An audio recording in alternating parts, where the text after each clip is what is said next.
What's up guys? Today I'm going to be doing a video of how to draw T-Rex digitally. This here is going to be a voiceover on the steps that I did to do it.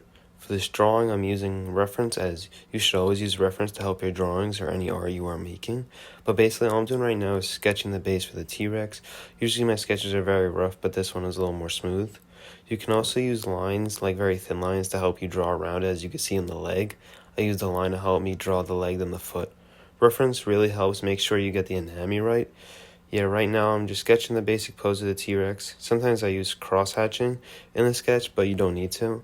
Everyone has their own art style at the end of the day, so now I'm just finishing the sketch.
Now I'm going over the sketch lines in a more detailed manner for the outline of the drawing.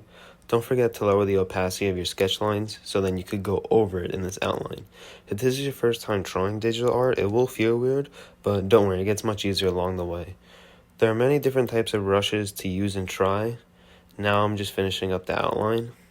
You can always do another outline after this if you want to get more detailed, but right now I'm just going to keep it simple and just do this one.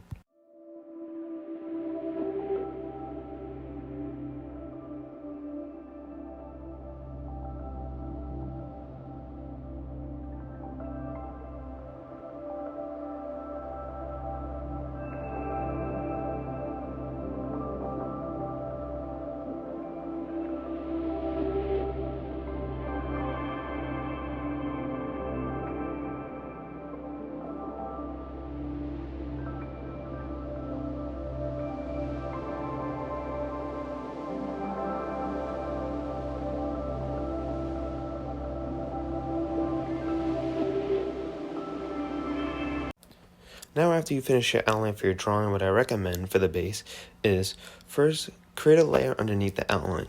Then drag your color onto it, which then after doing that, go back to your outline layer where it says normal, change it to reference. After that, go back to your color and click mask. Then drag that color onto it. After that, it should be within the outline. After that then, go back to your outline mode and change that from reference to normal. Then, go back to your color and click Add Layer. On that layer above, make sure you make it clipping mask so then it's only when you color it only goes onto that color layer below it. Now, after this, I did a quick rendering of it, so here it is after. Here it is after some rendering. Don't forget that when you're rendering, also add some shading and lighting. So if you want to add some lighting, make sure you know where your light source is and add some lighter colors for the outlines and stuff. For your shading, what you can do is you click multiply and then get like a light gray and lower the opacity or keep it. But hope this was helpful. If you like the video and want to see more art or tutorials, please subscribe. It would really mean a lot. Thank you for watching.